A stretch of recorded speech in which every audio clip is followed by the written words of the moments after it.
umwijima kandi izuba rihariva.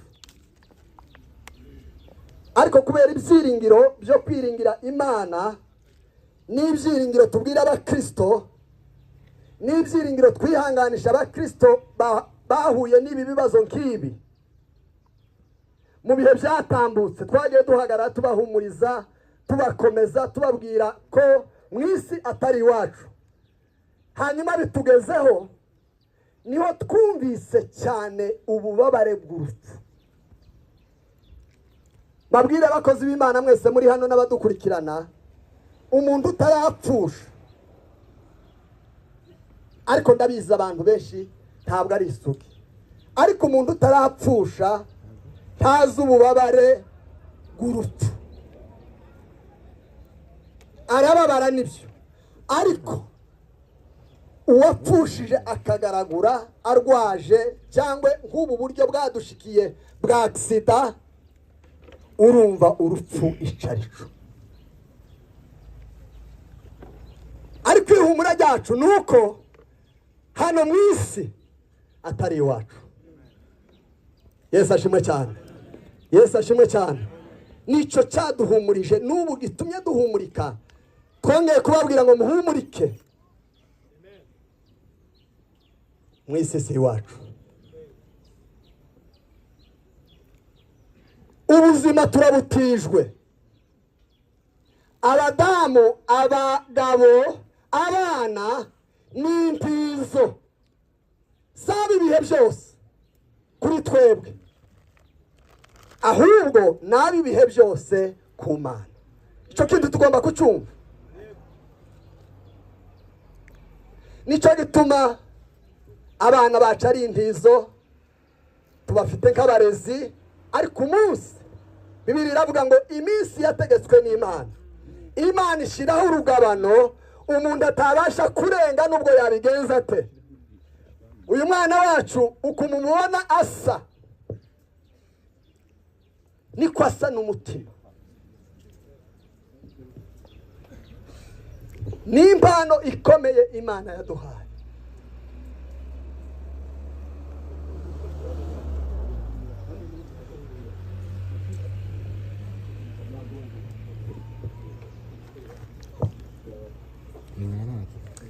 Ariko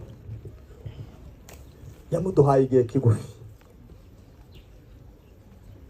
Mu kwezi kwa mbere itariki 26 z'uyu mwaka nibwo yakwije imyaka 15. Nukuvuga ngo Imana imuduhaye mu myaka 15 ubuzima bwe bwari bwaranditswe mu gitabo cy'Imana. Imana yamuhamagaye.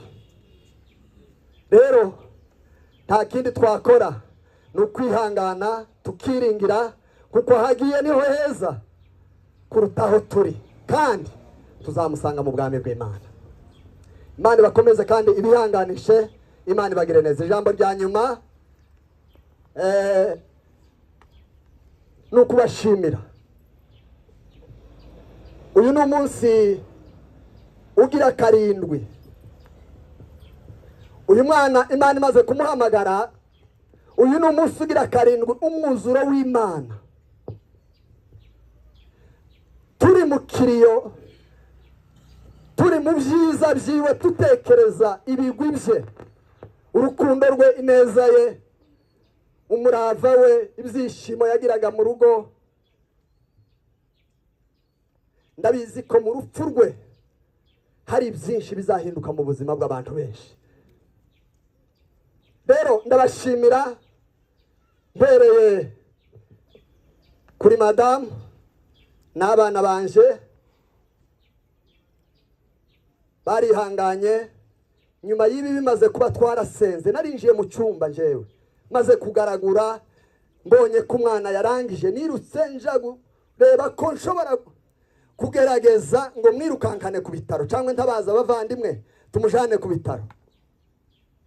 Ariko ngo shike nsanga umwana yarangije, ndahindagura mbona Naomi yarangije.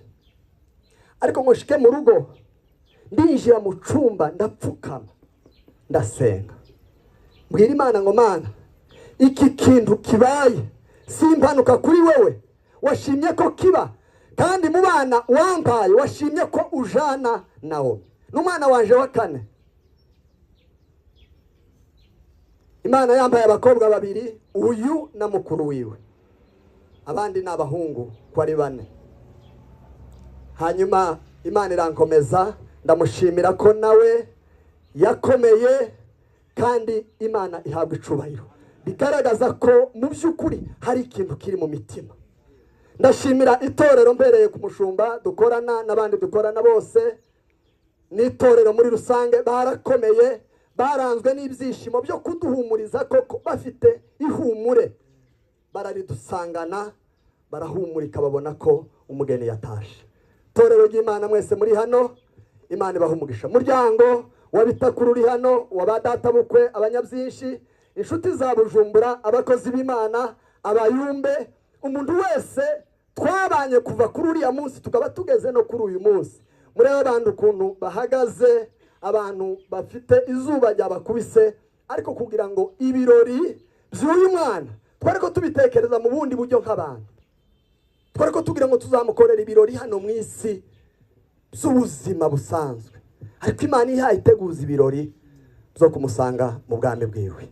Rero ndabashimiye, Imana ibahe umugisha, mwatubaye hafi, mwaradusengeye, mwaradukomeje ku magambo y'Imana, mwageze mu rugo, mwatanze ibyanyu.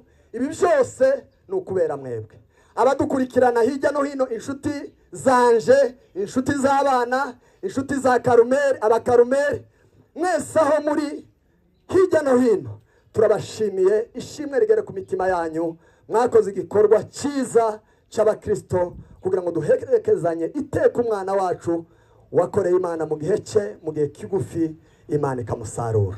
Imana ibahe umugisha, Imana ibagire neza. Ko ari ukubashimira, Imana ibagire neza, kandi mureme mugire ibyiringiro by'uko uwacu natuvamo